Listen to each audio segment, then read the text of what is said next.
Good afternoon, everyone, and welcome to A Gathering Place. And today we have a fascinating show. We're welcoming our special guest, Dr. Hank Singleton, and we're going to talk about Black women and the Black church today. This is a continuation of our conversation regarding African American theology and the social justice traditions. And this is just a continuation of that conversation.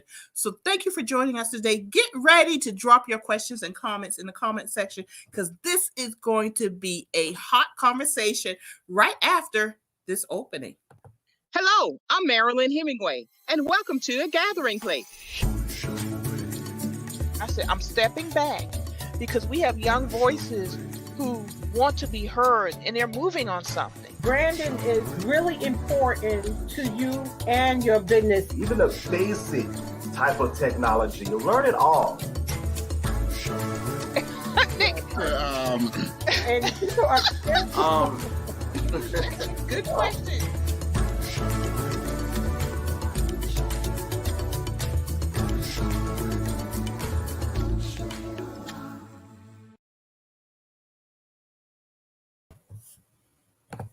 Well, we're back, folks, and today's A Gathering Place is about Black women and the Black church. Drop your questions and comments in the comment section. We're ready to hear from you. And let's go ahead and bring on our special guest. We are always delighted to have him with us, Dr. Harry Singleton. Dr. Singleton, thank you for joining us today. Oh, thank you so much for having me back again. To share with your audience and to continue our conversation on African American theology as we move from the category of race broadly conceived to the unique experience of Black women's oppression. That's right. That's right. And, before we get into it, I just want to make sure everybody understands he's done the research and I have my opinion and we all have our opinions. But what I want to get started when we created A Gathering Place was conversations. Mm-hmm. I think we really need to have these conversations in the Black community on an intellectual level, but also very much on a grassroots level because it informs our decisions. It informs the choices we make that impact our community. So it's always good to have someone like a Dr. Singleton join us who's done the research, who has a voice that we all need to hear. Let's go ahead and get started because this is, I think, a hot topic. It was we were kind of talking around it during our previous conversations, and I think there were a couple questions that folks had. But let's start at the nitty gritty.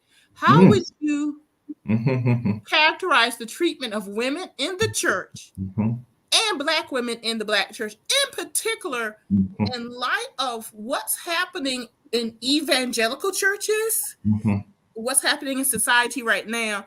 Your thoughts. Let's start there. Yeah, we concluded the show the last time I was on it with a discussion that spilled into the unique experience of Black women's oppression, which is a highly unregarded topic in the Black community because since slavery and emancipation, Black men got the opportunity then to frame the struggle for Black people, which emerged for them exclusively within the context of race. In their short-sightedness, they did not have the ability or the vision to recognize that the racial struggle for justice was only one struggle, that Black women were also involved in another struggle. And that was a struggle where their own womanhood had to be reinterpreted out of the Christian trappings and the white societal trappings relative to their morality, relative to their aesthetic appeal, relative to their intelligence. And so we ended last show with that. And you suggested that we continue this conversation, particularly when I ended it by saying that I don't know if there's any other institution that's done more of a hatchet job on the image of women than religious institutions. On the surface, it sounds pretty blasphemous to make such a statement, but in reality, it is not. When we examine biblical revelation itself, only 2 of the 66 books are written by women. And of course, that's Ruth and Esther, and both of those are in the Old, or what we now call the First Testament. there are no books that were selected for the New Testament canon that were written or penned by women. And so you see the male bias inherent even in the compilation of the scrolls that would become the books of the Bible. But when we look more closely at biblical revelation too, we see that women have always been portrayed mainly as the victims of men's moral failures. And so we begin with a highly patriarchal take on the first two creation stories. In Genesis 1, we see God creating both creating both males and females. In the second Genesis story, we see a man doing the primary work of creation, is tired from his labors, and God takes a rib from the man and creates a woman. And so patriarchy has, of course, chosen that particular creation story because it maintains then that women came from men, that they should be subject to men, and that men should be subject to God and God alone. So that was not, in other words, a relationship of equality, but relationship of gender subordination. Even when we look at the New Testament, we look at Paul's writings, particularly in Romans, we see church leaders identifying his characterization of Phoebe as a co-worker and not as an official apostle. And more particularly the 1 Corinthians 14 passage of the so-called silence of women in the church, particularly as it relates to the deliberations of the life of the church. And then, of course, referring to that same hierarchical language again, relative to women asking their husbands about matters divine, while men themselves, of course, got their information in direct revelation from God. And so you see, even in biblical revelation, this process of subordinating women to men, and Christian history followed. The Council of Nicaea in 325, one of our major councils, mandated that deaconesses not be considered ordained, which was kind of a red herring issue because we're really not talking about deaconesses. We were talking about the upper echelons of leadership in the church. And of course, all the early church fathers followed suit. Augustine, Irenaeus, Tertullian, all opposed women's ordination. And of course, we see Pope Gelasius I, particularly in 494 in the Catholic Church, writing a letter calling the ordination of women anathema. Even without progressive movements in the life, we see the Protestant Reformation, the break from Catholicism, the Lutheran Church, Martin Luther, the great reformer. He was concerned about indulgences in the church. And he was, of course, concerned about having the Bible translated into native languages of a growing Christian community. The Catholic Church in the 3rd century had maintained that Latin was the only language and the official language in the church. And so he was more concerned about those two issues, less about women's ordination and their place in the church. It was almost by that time in the 15th century a fait accompli in the life of the church. Of course, even with the Catholic progressive movement of Vatican II, this council, one of the most significant councils in the history of the church in the late 60s, where we see the language coming out of preferential, asking for a prayer of forgiveness for not addressing the issues of the poor and structural injustice, as well as it should have as an integral part of the church. But again, the fait accompli of a woman's ordination was pretty much set in stone. And even with our current Pope, considered probably the most progressive Pope, as the Catholic Church now has a shortage of pastors. And they have two things you have to do to become a Catholic priest, and that is to learn Latin, because it's still the official language of the church 1700 years later, from when it was established in the 3rd century. And of course, you have to take a vow of celibacy. And so the church has reasoned, that the hierarchy of the church has reasoned that the reason why this shortage exists of Catholic priests is because men are afraid of the celibacy clause, or do not want to go through the celibacy process. They want to continue to have families just like priests in any other major denomination. And so Pope Francis is giving serious consideration to laxing the standard of celibacy.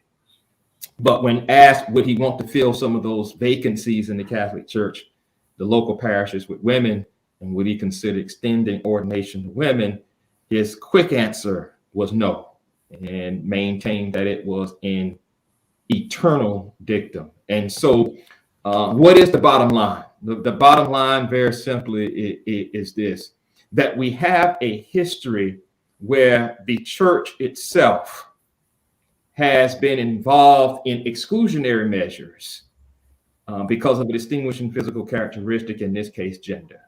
And so I wanted to make sure I laid the foundation for that before we move to the specifics of the Black church, because it is important to keep in mind that the Black church emerged not only out of that Christian history of exclusion, but it also emerged in plantation life in the period of slavery. And so not only do you have exclusionary measures taking place for women on the basis of gender, but also men of color too on the basis of race. And so when we examine then, as a result of this exclusionary measure, the Black church really, in its leadership, its male leadership, really internalized and inherited those patriarchal traditions from the white church, both in history and on the plantation.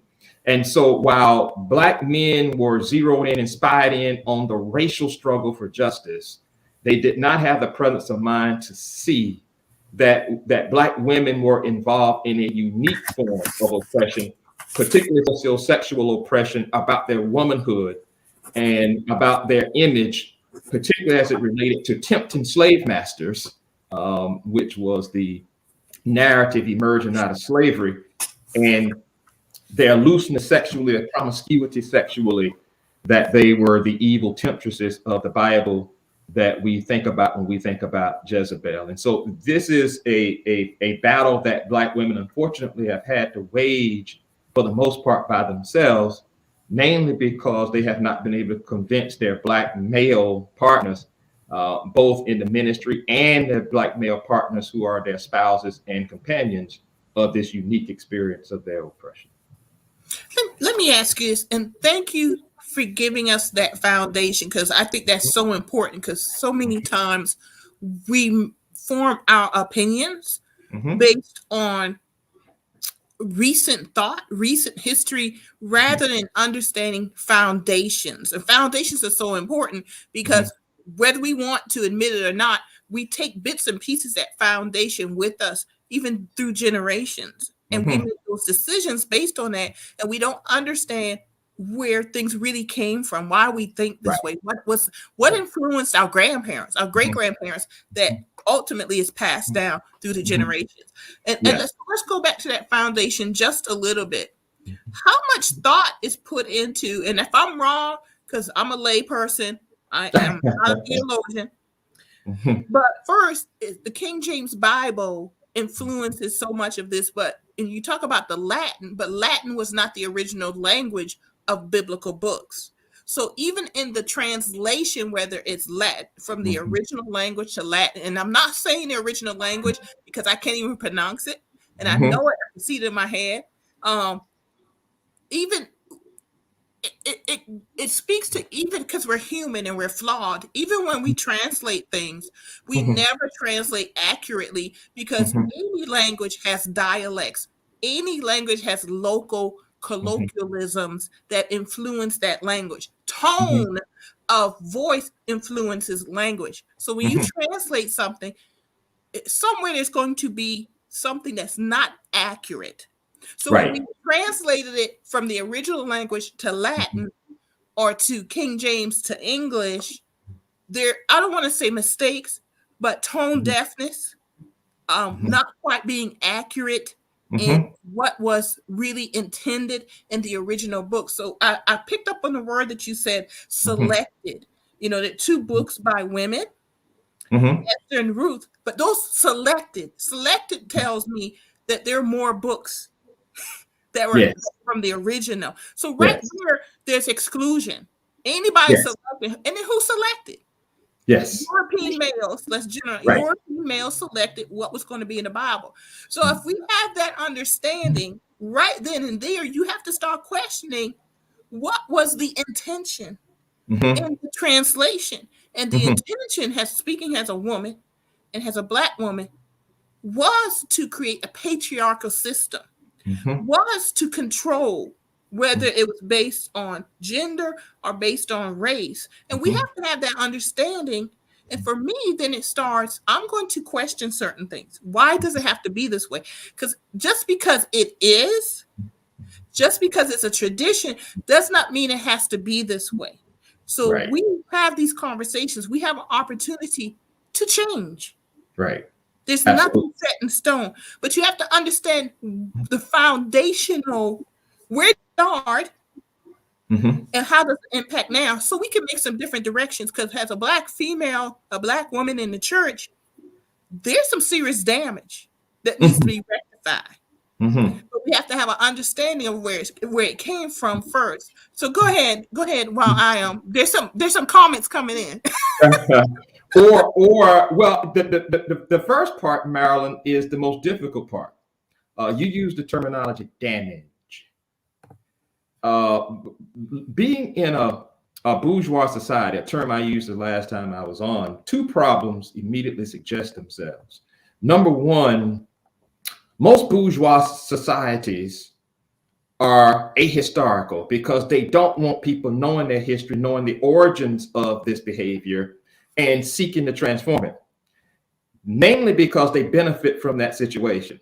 White males benefit, patriarchal benefits white males, and so they don't want you to know about it so that you can unearth solutions that might change it, because they want to continue with that privilege.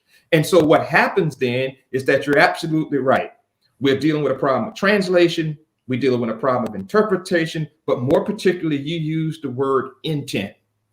And when your intent is to create a hierarchical society, the Bible is certainly a book in which you can use to forward a hierarchical understanding of human relationships. And so the intent is to create the hierarchy, and then to make those who are damaged, to use your terminology, and it's very accurate terminology, to make them think that there is no damage, to make them think that this is just a natural ordering of things. And religion's role in creating and perpetuating that so-called non-damage is that it is considered the most sacred institution in the community. And so now you're not only dealing with damage from a socio-political standpoint, but also you're dealing with damage now in questioning the very foundation of the intent of the framers of the theology of the church. And so it puts you in an awkward position of being this perceived militant revolutionary who's coming to destroy what we have taken a history of multiple generations to create. And that's what makes it dangerous all the time. That's what made it dangerous for Jesus. He came to undo a formalistic religion where the emphasis was on personal morality and the emphasis was on otherworldliness and not on socio-political problems. And so as a result of him trying to transform the thinking in the minds of people of faith at his time, the powers that be maintained that he would be better off being dead. And so there is a martyrdom dimension to this at the larger levels of the extent that a bourgeois society that's seeking to hold on to privilege will go to maintain that privilege, even if it means killing those who emerge among that people whom they are isolating and insulating and oppressing, and who is able to articulate the struggle in such a way that that person can have a huge impact on the transformation of that relationship. And so the struggle is how do you get people to see that what they have been doing for 1800 years is damage?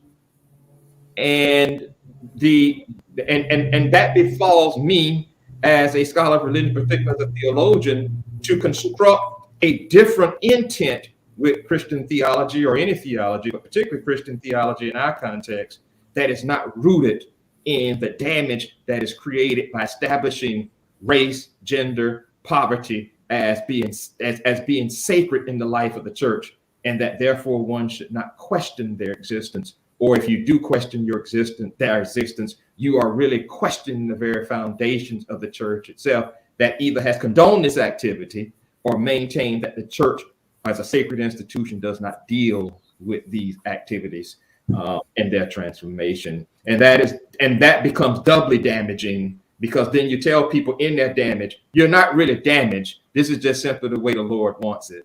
And this is exactly what we were told on the plantation as African Americans. This is what women have been told. And even today, the narrative is going out, particularly in evangelical outlets, that people are poor simply because they want to be. A narrative, by the way, that was circulating even in the time of Jesus. And God decides to incarnate God's self in Jesus to a poor and a marginalized people to identify in an unqualified way with them, which means that Jesus came to bring a new narrative to try to correct that damage. And you see, I'm going to add another aspect to that also, is that the person who is damaged, in this case, we're talking about females, in particular Black females, in many ways also upholds the very system that has damaged them. In many ways, and y'all can get mad at me, y'all go ahead and comment, is that we actually uphold the very system that has damaged us. And you will have people fighting you. They will fight you, just because they will fight you because I think they're seeing, if I have to really think about this, if I have to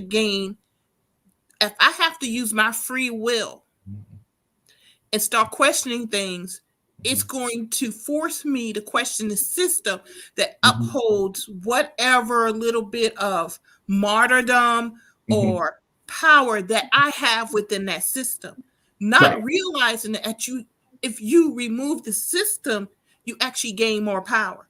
And the church itself is so contradictory because we keep talking about a personal relationship with God, my personal relationship with Jesus. Well, if I had a personal relationship with Jesus, a real personal relationship with Jesus, with God, then the church itself, the way it's constructed right now, would be removed out of my life. The patriarchal church that I'm talking about, and so it's kind of like dangling the carrot. And when you're getting ready to grab that carrot, they yank it away. And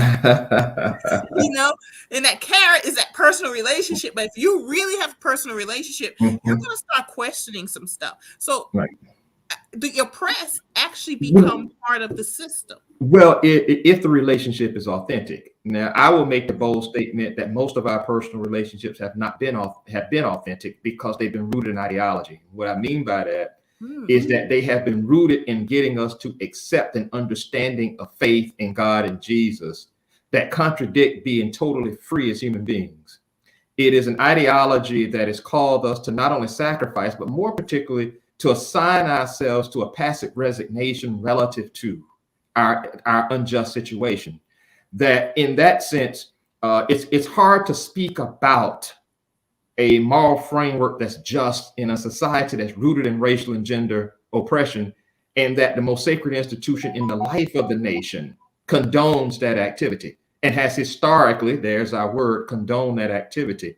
And so you have to question the nature of any personal relationship with God that's stressed for one to address exclusively in their life of faith, to the exclusion of issues of socio-political oppression on the basis of race, gender, and poverty as well. And so we have to question the authenticity of a personal relationship that causes anyone of faith to have to accept an oppressive relationship in the name of faith and in the name of God.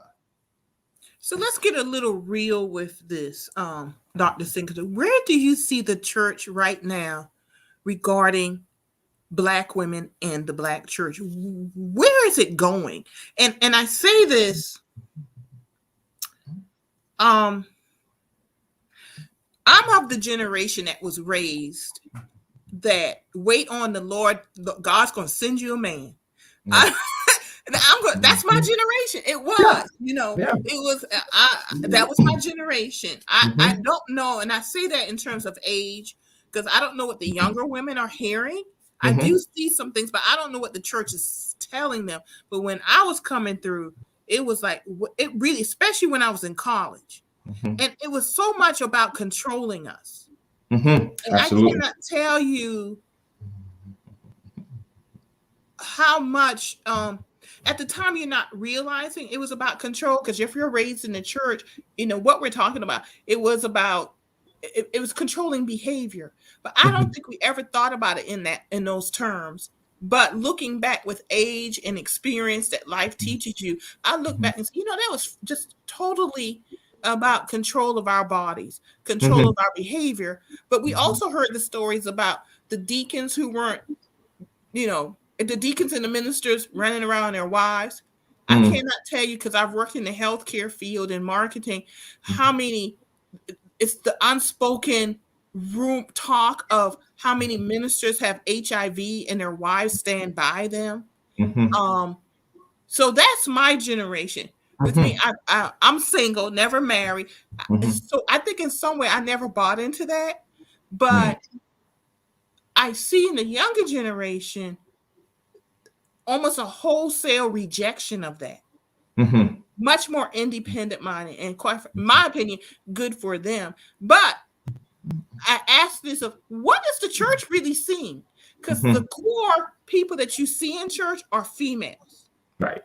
Do they not realize that those older females they're starting to die off? Those ones that Mhm. you can always count on every Sunday, and they're not going to buy into that anymore. That control of their behavior. Just so where do you see that the church going with this?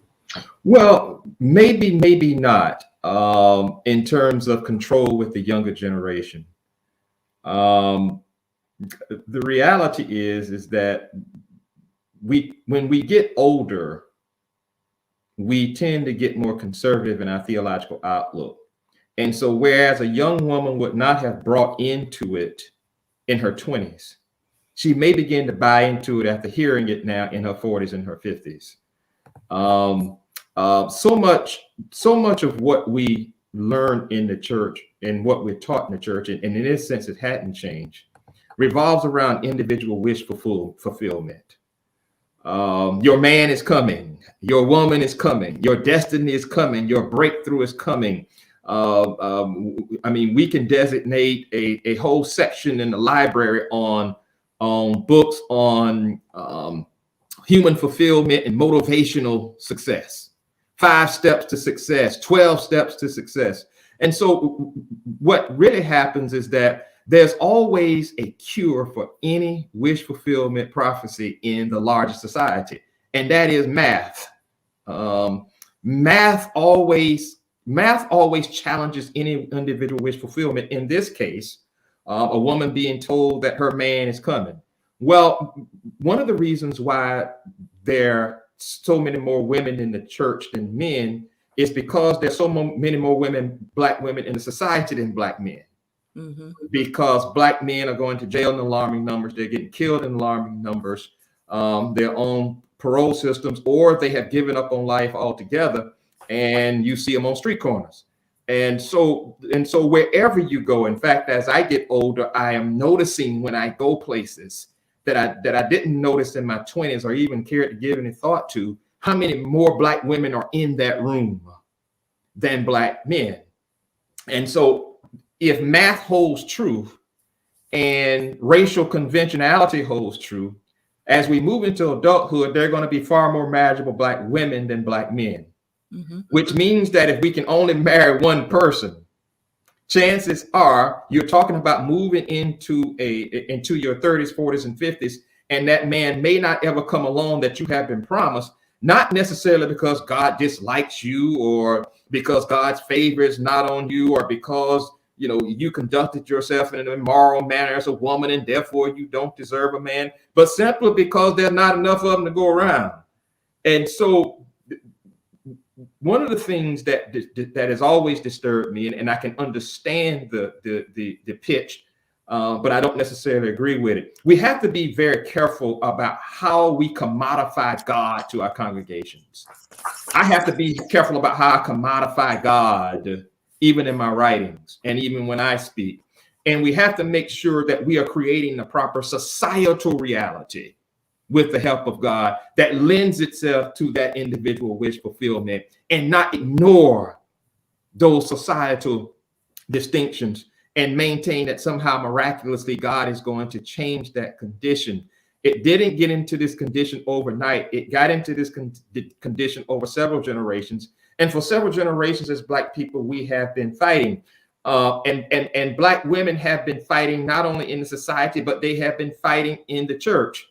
Some of them have internalized the conventionality, like you said, about not questioning what men do, because from a racial standpoint, we were not supposed to question what white people did. We were not supposed to question their racial morality. There were even drivers on the plantation that whipped us more than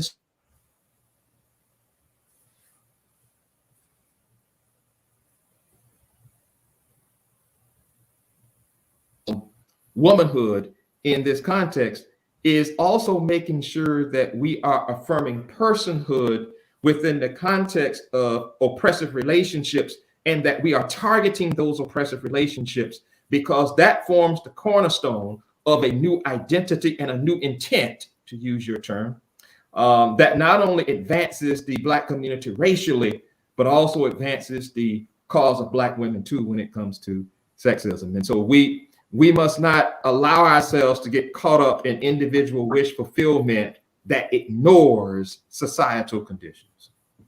I just want to remind everyone that you are with us here at a gathering place, and our guest today is Dr. Harry Singleton, and we are talking about Black women in the Black church, and we are really getting into this conversation. Let me go back to these numbers right now, because y'all, I'm the lay person, he's a theologian, all right? So I have been saying for years that if you lined up every man, regardless of race, if you lined up every man and every woman, eventually you will have less men than women. And what you just said with the Black race, now let's add the race back into it. If you lined up every Black man and every Black woman, in particular in the United States, you eventually will run out of Black men. And it just doesn't make sense to say to someone, just hold on, God gonna send you someone, because the numbers don't add up. It simply doesn't add up. And I think it's a crime.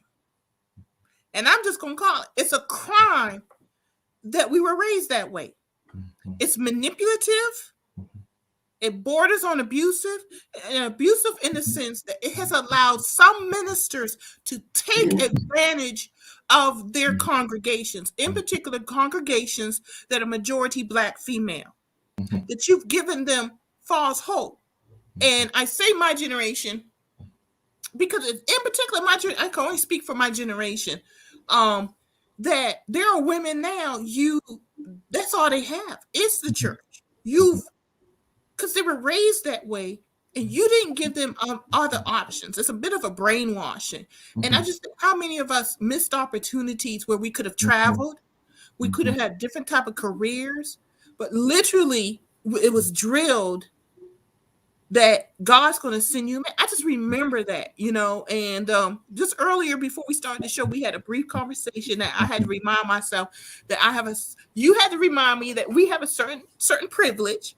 And I was exposed to different things, Air Force brat, and it just gave me a chance to do some traveling as an adult, do things some differently, just see different options. But those who, in particular, maybe from a small town like Georgetown, where I'm from, or Conway, there are many people who that was their life. And at most, maybe they went to college and became a teacher, came back home, and they go to church. And we pat them on the back, or we uphold them as the backbone of the church.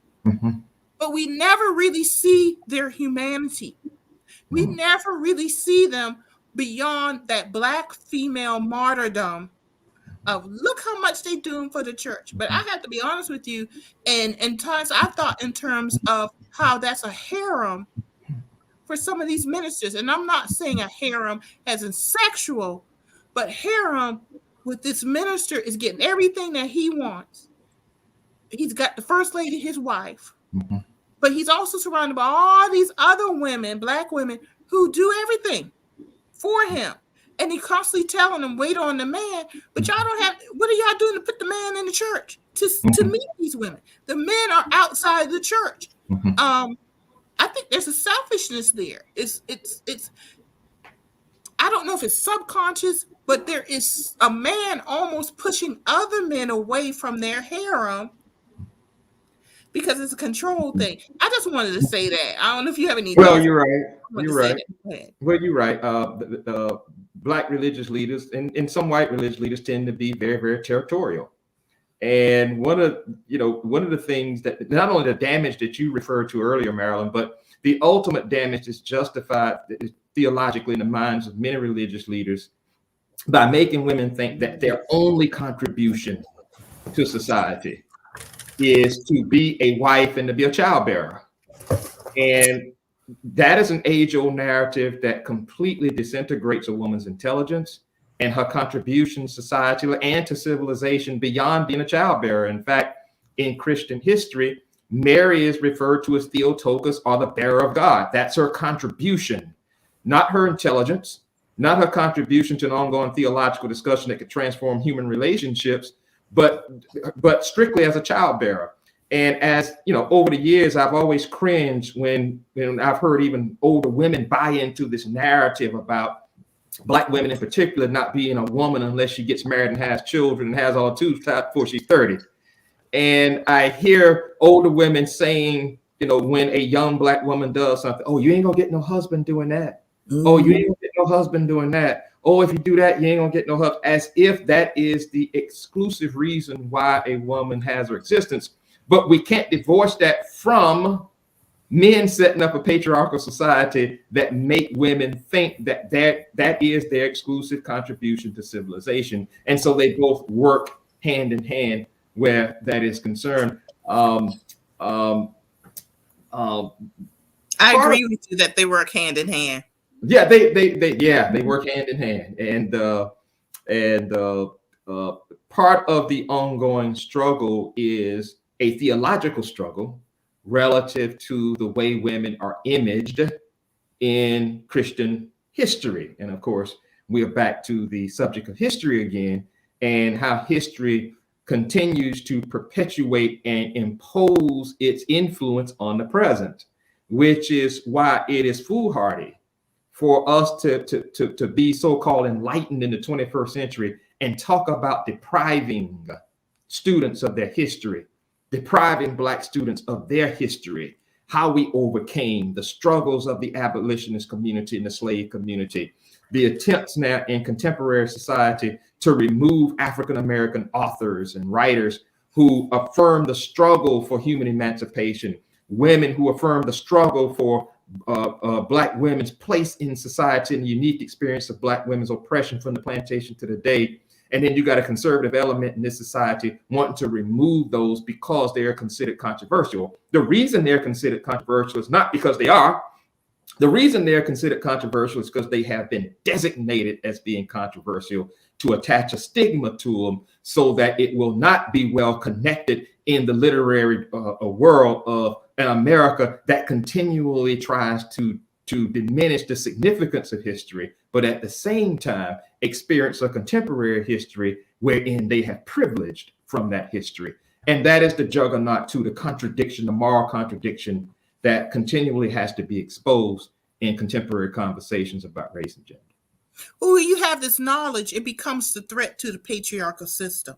Yes. They're operating from a place of fear, but that place of fear is dangerous to the oppressed and not even dangerous to the oppressed, but there's always ripple effects to others that may not be directly impacted.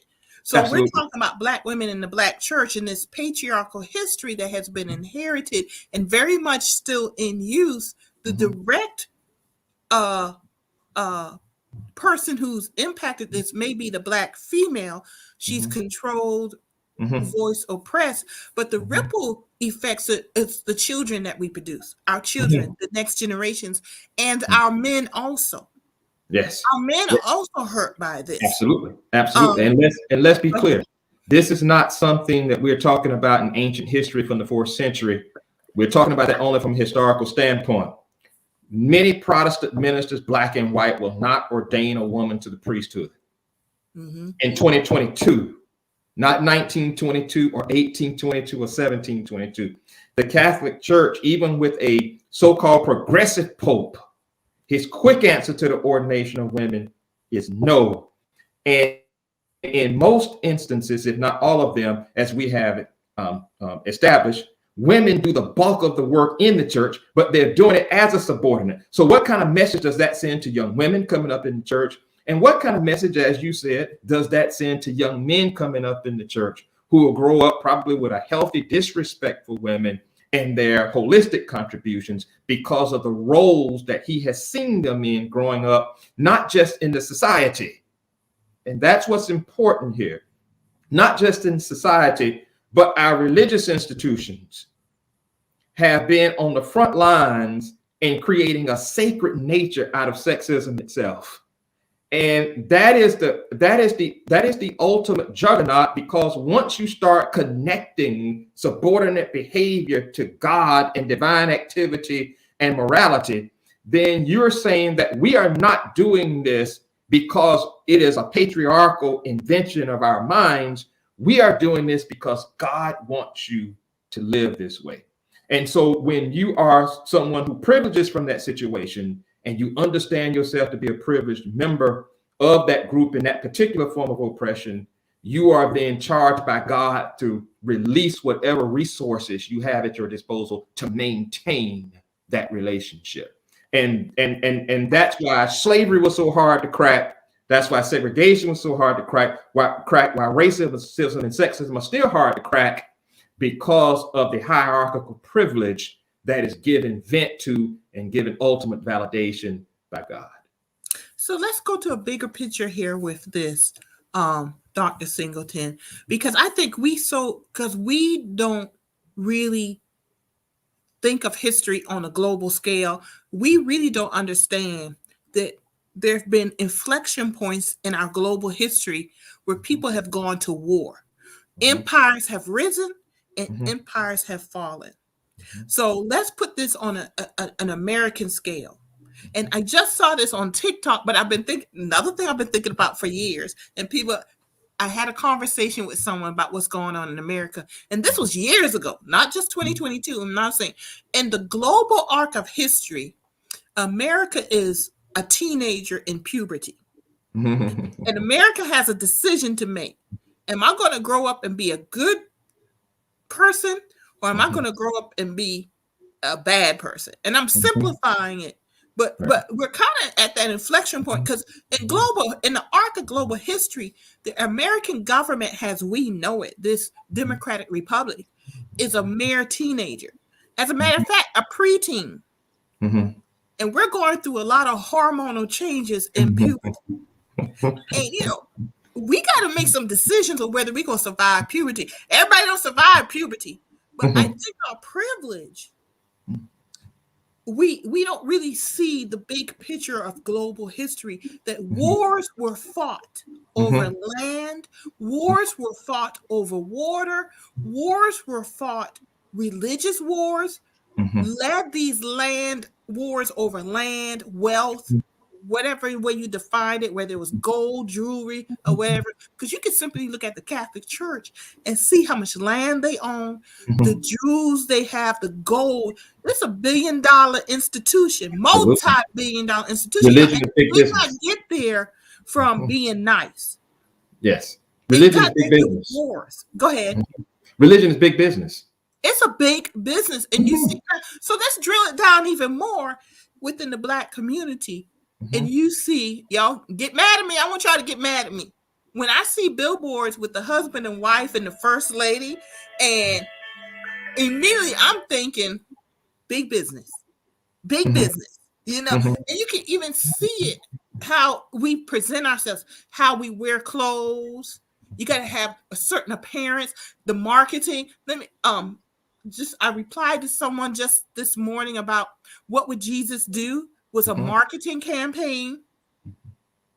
It was WWJD, y'all, because they were saying, they went on to the next thing, because what would Jesus do was a marketing campaign, y'all. Absolutely. It really was. For you to buy stuff. Come on, let's all confess. How many bracelets y'all bought with WWJD on it and all? But did it change the core social justice Jesus that many of us don't know? No, it didn't. No. It didn't even, but it certainly pushed the church further along because you bought a whole bunch of Bibles. I mean, the King James Bible has been the New International Version, the What Would Jesus Do version. You got to keep buying that Bible. So somebody making money. It's a big business. It And is. I'm not, so full confession, Marilyn Hemingway is not a big fan of religion. If y'all have not picked up on that yet, do I consider myself a spiritual person? Yes, I do. Yes, I do. But I am not a big fan of religion. I'm not a big fan of churches because if you look at the arc of global history, the church has been an institution that has started a great many wars. Now think of America as that preteen entering puberty, and what is a factor that for the last 50 years has been stirring up stuff and running a whole bunch of marketing campaigns. And the very first core one of it was about racism, a white lash towards the civil rights movement. But this movement, people have to understand, is a movement that came out of the peculiar institution of slavery. Because the church was used to enslave people. White plantation owners sat in the pews of the churches on the plantations dictating to the enslaved people how they were going to worship and what God they were going to worship. Right. This thread it ties everything together through our history, and that's just a mere global history. If you look at Europe now, if you look at the northern Slavic countries and all, much more secular, not as religious, because they've gone through some wars that have ended some stuff and people have died. And I think because of our lack of knowledge, we do not realize how much the church, how much that guilt that the church puts on us is controlling us and controlling the decisions of us as individuals and controlling our decisions as government. And they don't want us to have that knowledge. That's why you have pushback from CRT. That's why probably even listening to us now, there's some people probably pissed off. And I hope y'all are pissed off. Go ahead. Well, I one of the things that I try to establish in my second book, White Religion, Black Humanity, one of my principal arguments is that all of a nation's institutions will reflect its seminal value. All of them. And not only do they reflect the seminal value of the nation, but they reflect what begins to be the cornerstone of judging anything morally in the life of that nation. This does not just include secular institutions, so to speak, but they also include religious institutions. And so we have been thinking all of our lives that our religious institutions are the moral framework that provides a conscience for the nation. And it hadn't been. Our religious institutions have been giving their intent to create a theology that buttresses the life of the nation morally. So whatever the intent is, as we have established, then becomes infused with our institutions. There's not one institution in America right now where you can't see blatant racial discrimination. Maybe HBCUs because they're historically Black colleges and universities. But when we look at our major institutions, you always see a struggle, and call the NAACP into existence, to challenge the hiring practices of America's institutions. Even as we have a conversation now in the AFC Championship is on, and we have 2 Black owners and 2 Black head coaches, but 70% of the players are Black. We can't find an institution in America that has a good record when it comes to being inclusive of people of color and women. This includes a church that has also been deeply segregated and divided, but more particularly, it's an institution that has had the power, because we have been socialized that it is, and that they're getting this from God, to create an intentional approach to hierarchical relationships that then becomes normalized because it is surrounded by a thin veneer of divine will and of Christianity. One of the things I always tell my students is that Karl Marx in this society is anathema. He's considered a condescending atheist who's probably busting hell wide open right now for conservative Christians. And Karl Marx, toward the end of his life, said, well, you can call me an atheist, you can condemn me to hell all you want to. I really don't buy into that anyway. He said, the only thing I've tried to do in my philosophy when it comes to religion is to make the world understand this fundamental reality, that wherever I go in the world and observe the worst forms, the most macabre forms of humanity's inhumanity to humanity, I see the word God lifted up more than any place else.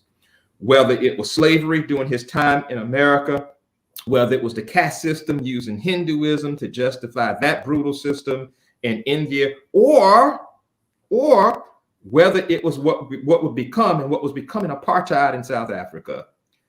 Those are three of the most deeply religious contexts in the world in his lifetime. And in all three of those contexts, we see a complete devotion to God and the understanding not only of God as someone who is a benevolent God, but also too as a God who has ordained the current relationships at that time, which means that your faith in God cannot be divorced from your having to accept, if you are part of an oppressed class, your oppression because God had ordained that oppression. We see it when it comes to race. And of course, we've seen it far too much when it comes to gender in this society as well. And so, so I understand you not identifying as being religious. I had a friend of mine who said he doesn't identify as being religious anymore. And my response to him was great. We need more people in religion that don't believe in religion.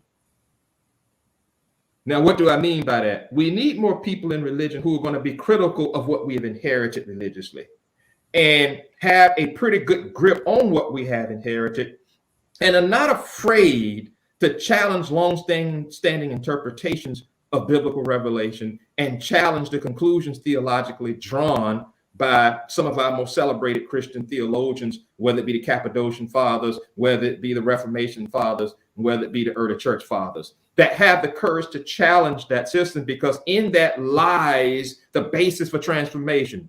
As long as that criticism doesn't exist, the transformation does not happen, and the perpetuation, which is the goal of a bourgeois society, the perpetuation of oppressive relationships then will continue.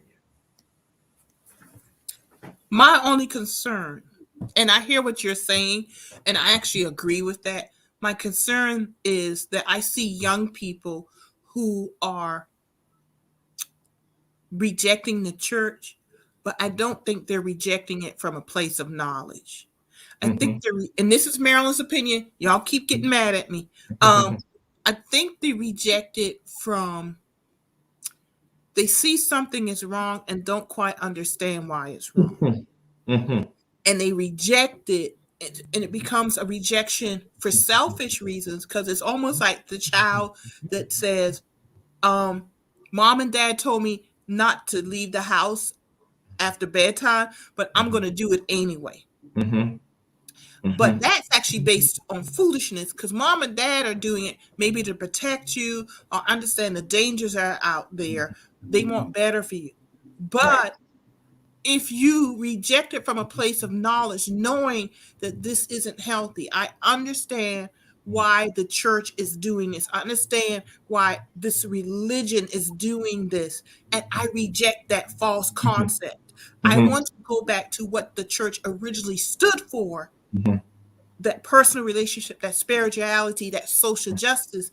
Then you're rejecting the church because you're going towards something. Right. They want to have an open discussion. That's right. That's right. And what happens is that there's no more closed institution in the world and the nation than religion, than churches, because churches maintain that what they're teaching came from God, and there's no need to have an open discussion about it. You know, God said it, but the Bible said it, I believe it, and that settles it. And so what you're trying to do is something that people in different generations, albeit in small numbers, have been trying to do for 1700 years. And that is trying to get church leadership to have an open discussion about how we arrived at our theological conclusions, our interpretations, and whether they are healthy for the Black community and healthy for human civilization, particularly women. You mentioned good. You said you didn't want to get real simple, but that's a real simple place to begin. The good, particularly philosophically. Our ancient Egyptian philosophers dealt with the good. What constitutes the good in society?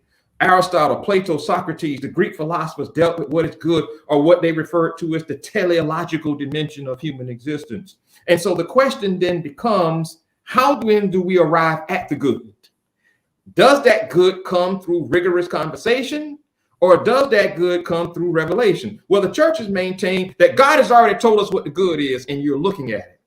But if I'm looking at it from the standpoint of someone who is experiencing an oppressive relationship, and even for some whites on the plantation and segregation now, who are looking at this as a privileged person because they're white and saying, this doesn't appear to be right to me. Mm-hmm. This doesn't appear to be good to me. Mm-hmm. Then you're then creating a community of people who are saying we need to have an open conversation. And that's why the church is losing a lot of young people, namely because they cannot have this conversation in the church, because we are taught from the time that we are in, diapers, that whatever we are teaching in this organization should not be questioned. And so that becomes very damaging, as you said, not only for Black people from a racial standpoint, because they can't even talk about how the Bible is used to justify Black oppression and fortify whites in their bigotry, who hear these sermons about Christian stewardship and maintaining status quo. And then Black women can't have these conversations because Black male pastors and some Black females in the church would rather maintain the status quo because it is considered to be a more peaceful way of engaging the situation and accepting your role and trying to do the best you can in that role. The problem is with that is that you are not fulfilling your humanity as a wise creation of God. You are accepting subordinate roles in the name of God. And that lends itself to a closed conversation and not an open conversation, particularly for Black women.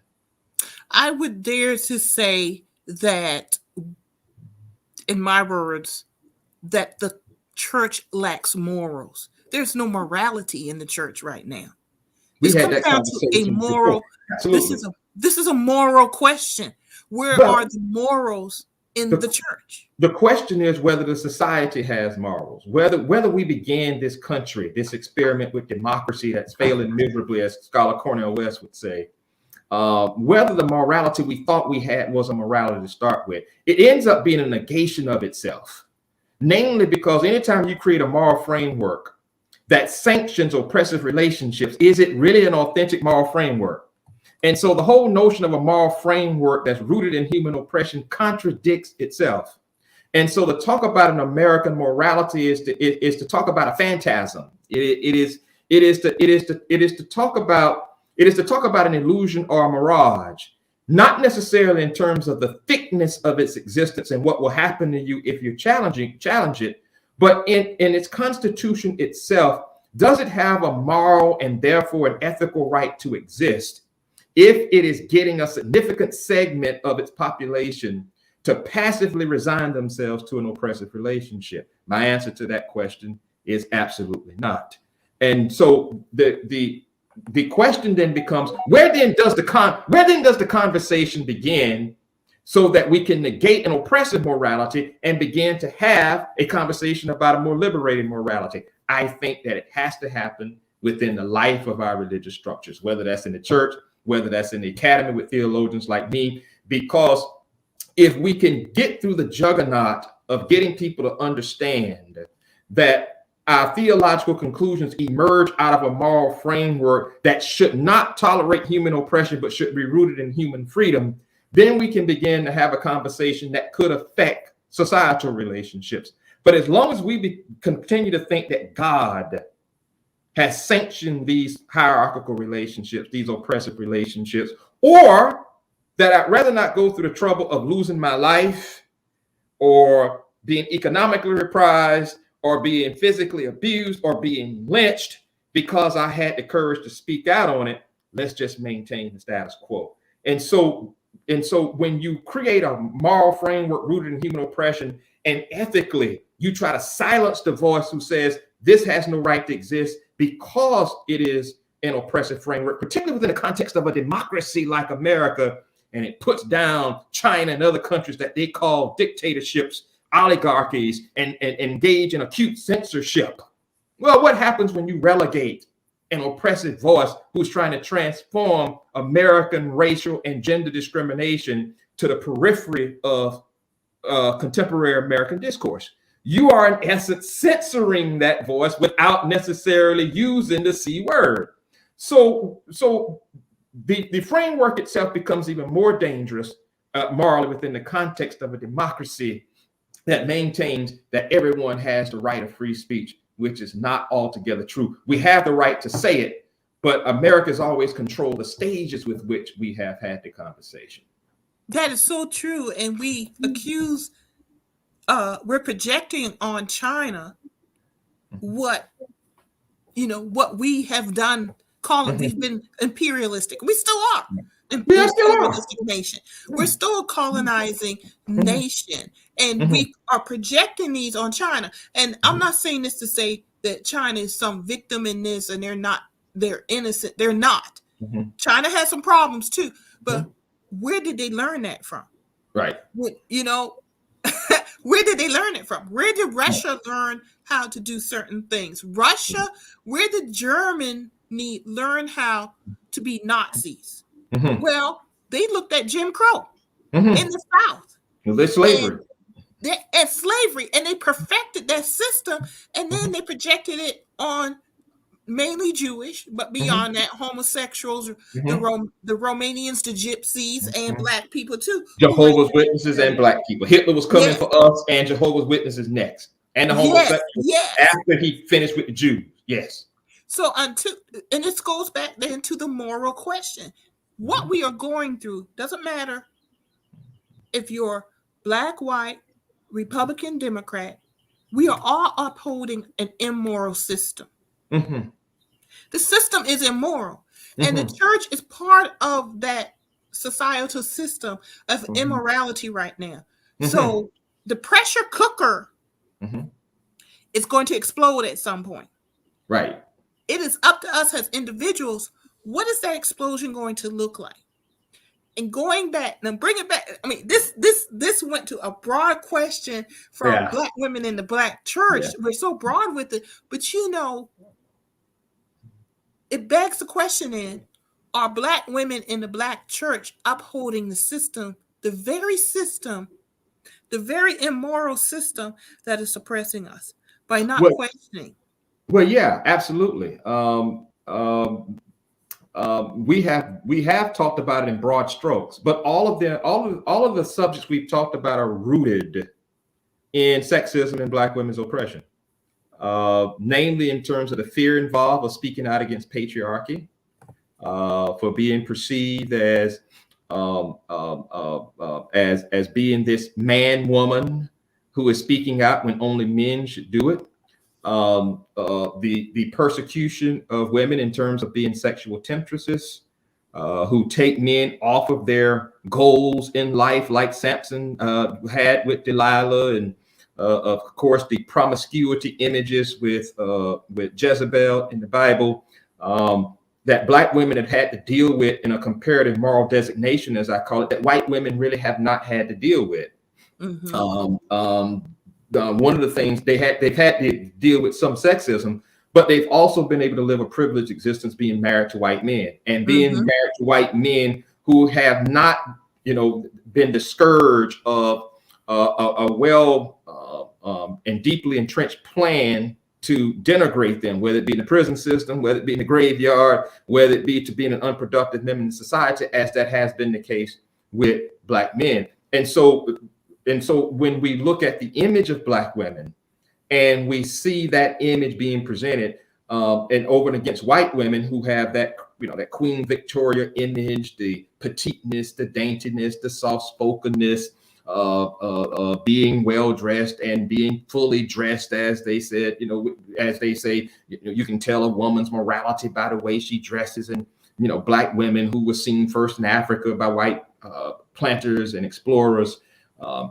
who were so-called scantily clad, namely because Africa has a tropical climate and it's not like Europe where it's in the 30s and 40s and they could do that, that all of that will become the basis, the sources by which Black women themselves would be denigrated and compared against white women as Jezebels on the one hand for Black women, and of course for white women, descendants of Mary herself in terms of her being a childbearer and the purity with which she conducted herself. In fact, the Bible story is that Mary didn't even have sex. She was overshadowed by God. And so she maintained her purity even in giving birth to the Son of God. And so in that sense, we are looking at the same structure.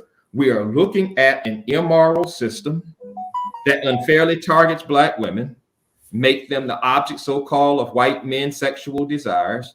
And we are looking more particularly at a religious institution that, number one, refuses to ordain them, but yet uses them selectively to carry out the mission of the church, even for a pastor to get married, because he knows he can't get to church unless he is married.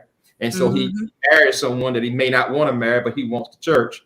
And so we see, more importantly, we see an acute censorship on the part of women to make them think that speaking out on what they see is not really what they see. It's a phantasm, it's an illusion, it's a mirage, that their ultimate goal is to be a childbearer and not to transform the gender landscape in America and in the larger society, namely because God does not want you to occupy positions of leadership. I heard one of the most prominent ministers in America, who is unfortunately now deceased, but he had a big mega church. And he said in one of his sermons one day, women shouldn't hold leadership positions because she has a menstrual cycle.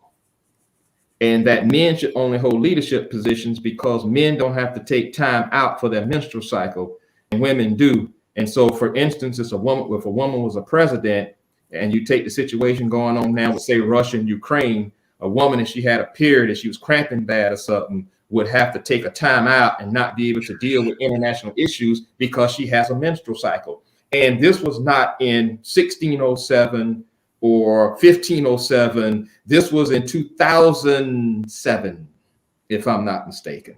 And so as we have talked about this in broad strokes, there is a direct parallel to Black women in society and church relative to this same illegitimate moral framework, and of course, the legitimation of it by the church. Well, there's been a lot of questions and comments, but a couple of things I want to say too. This also lends itself in what you just talked about. We contradict ourselves all the time. We're such hypocrites also. For example, the term when we use power behind the throne. It's like we kind of also recognize the strength and power of women, but we can't put it out there. We've got to cloak it in these cliches and things such as power behind the throne. And it's this sly recognition of the strength of women. Also, with narrowing it down to Black women, now we have under consideration a possible Black woman on the Supreme Court of the United States.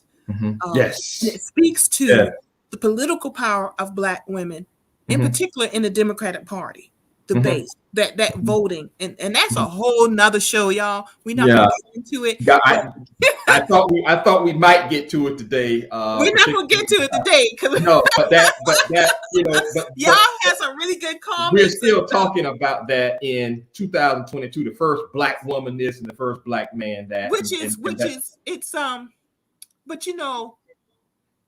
this came about literally probably 2 weeks after Lonnie Guinier, the first Black woman who was considered for Attorney General, I believe she was. Yes, Civil Rights Division. That she passed away. Was just just massacred in her nomination just to be Attorney General. Now we're talking about the first Black woman possibly for the Supreme Court. And he said he's going to do it. President Biden said he's going to do it. So we're going to assume it's a Black woman. But y'all, the hell that Black woman is about to be put through. Absolutely.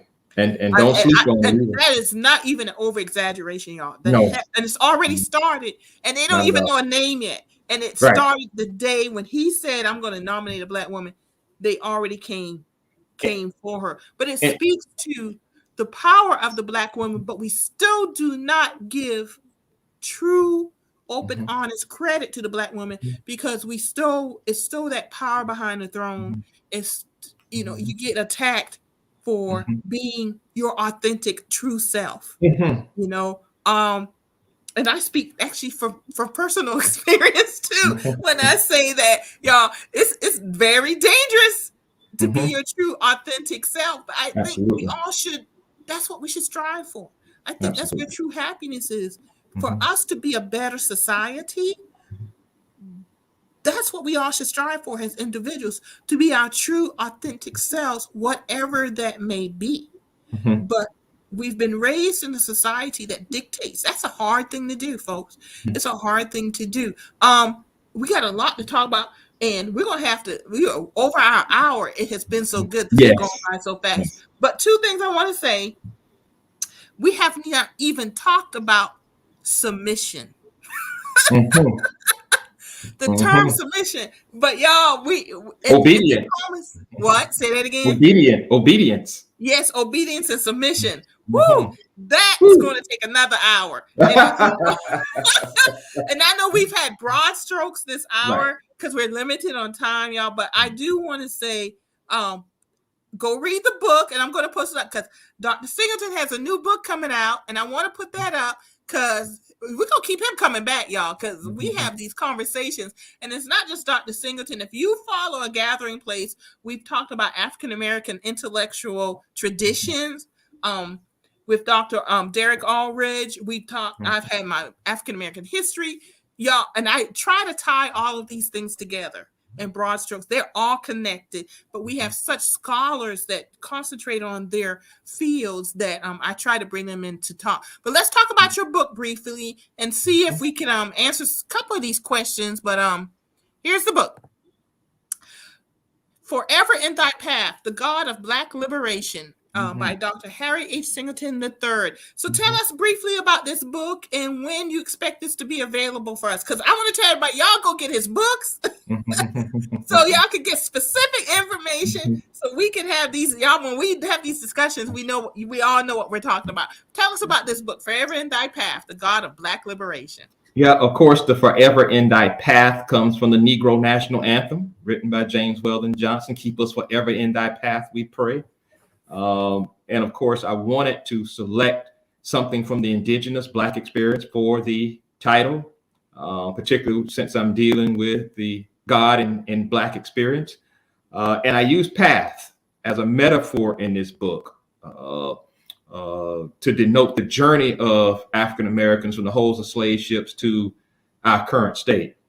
And so I devote a chapter, each of the chapters to some type of path. For instance, chapter 1 is the path of freedom. Chapter 2 is the path of conversion.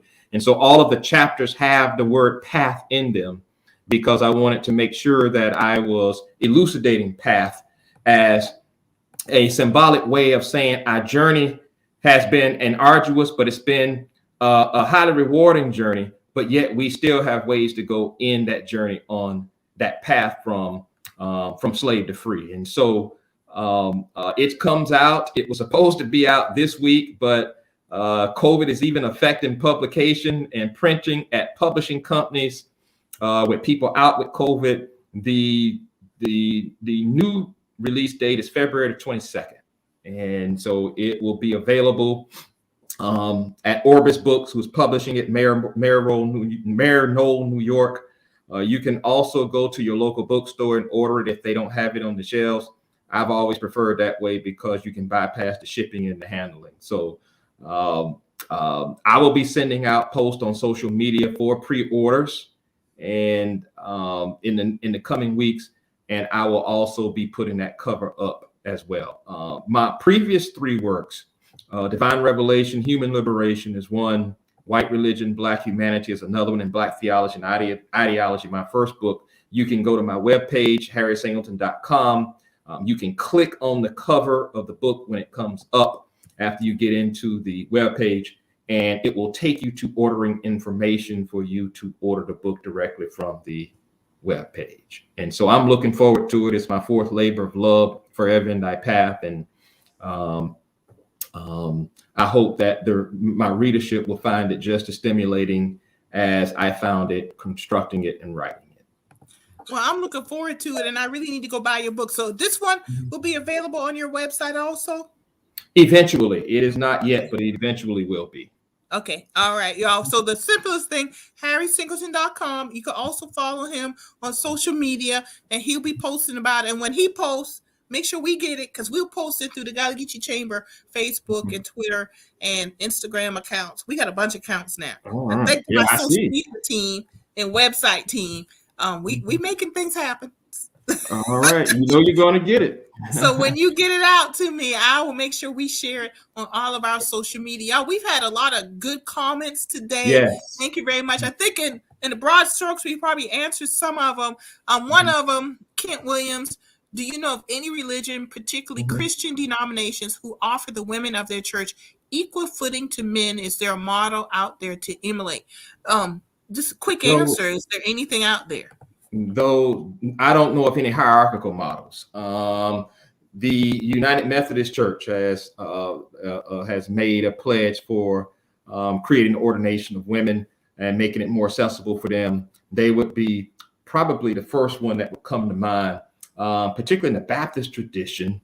You're hitting or missing, because there is no Baptist church, but Baptist church is per se. And some of them are still dyed in the wool. I go to my grave not ordaining a woman. My father, actually, who was a pastor and social activist, ended up having to ordain a woman who was my kindergarten teacher, actually, in Conway. And he had to ordain her at the church, Cherry Hill Baptist Church, where he pastored, because the association refused to ordain her because she was a woman. And so this reality of exclusionary practice is still real.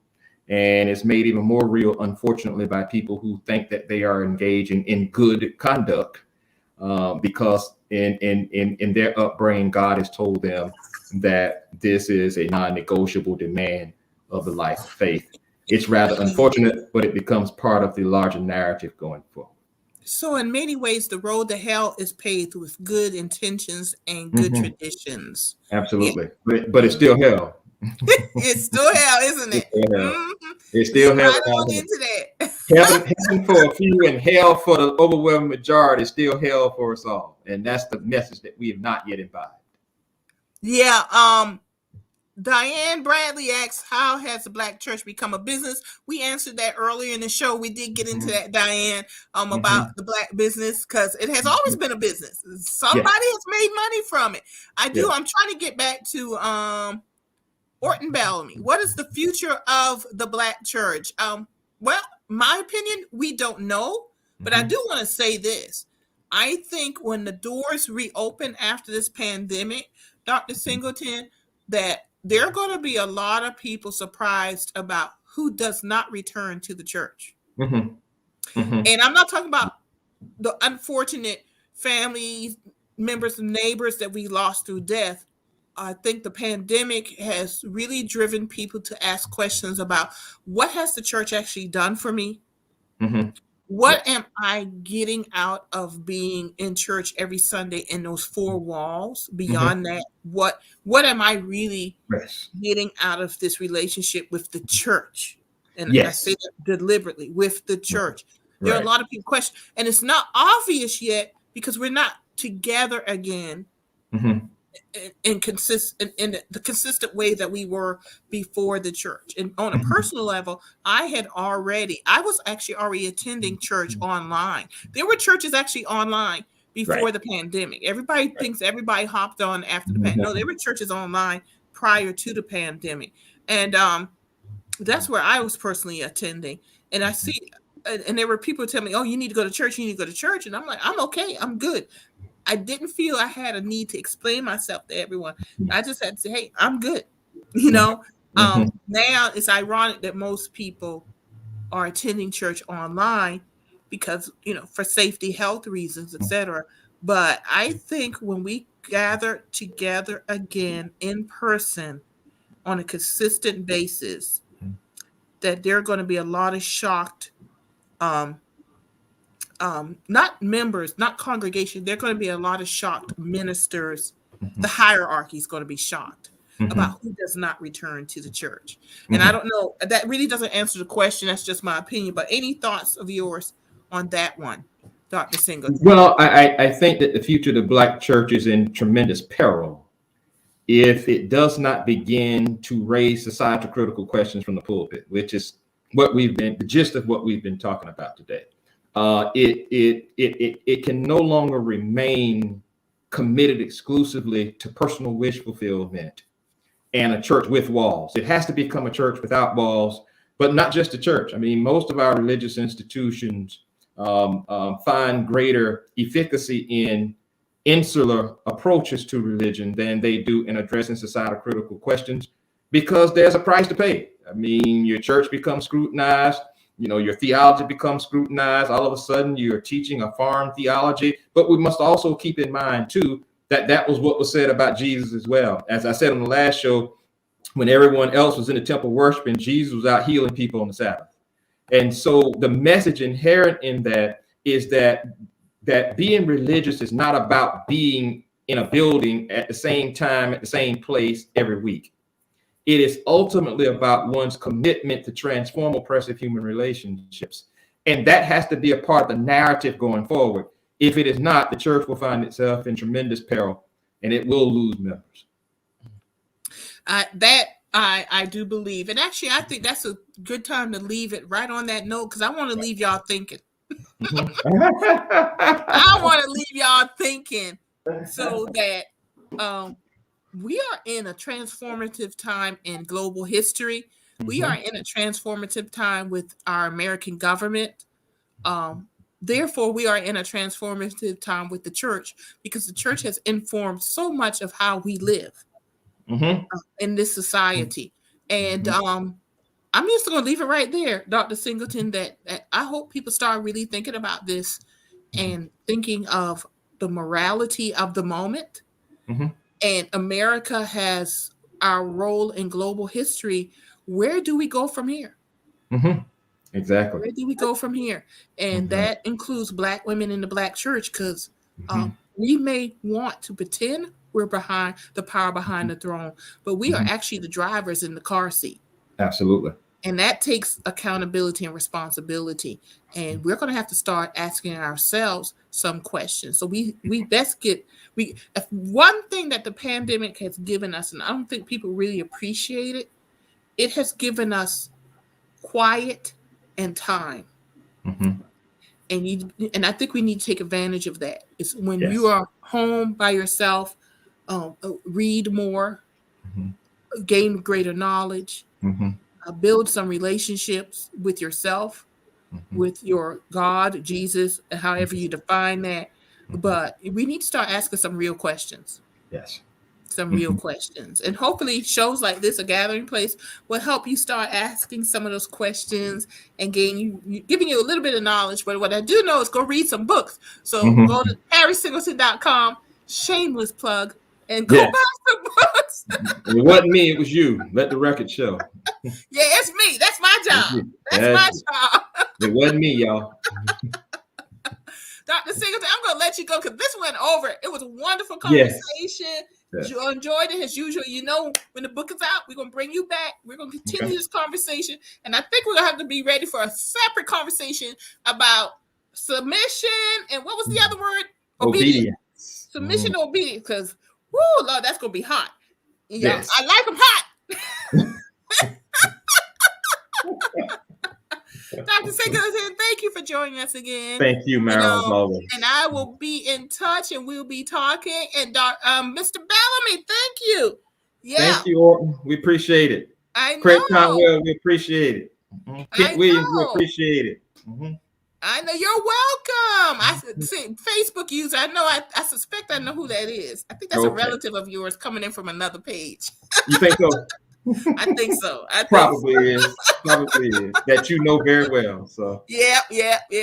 That's right. Yeah. Knowledge is Yeah. power. Look, we're going to Yeah. go. Thank you, Dr. Singleton, for joining us today. Y'all Thank go you. to harrysingleton.com, buy his book, start reading them, because that will help us continue this conversation. Dr. Singleton, good to see you as always. Enjoy the rest of your day, and we'll see you later.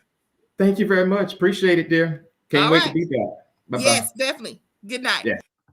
Everyone, thank you for joining us on the Gathering Place. We went a little bit long today, and as one of our viewers, Craig Conwell, said, it took him a little bit for a short time from the NFL AFC Championship game. Of course, y'all know I don't watch the NFL anymore. That's a whole nother conversation. No, it's not. I'm a Colin Kaepernick supporter, and I have been boycotting it for a number of years now. But thank you for joining us today. Always come back on Wednesdays and Sundays at 4:00.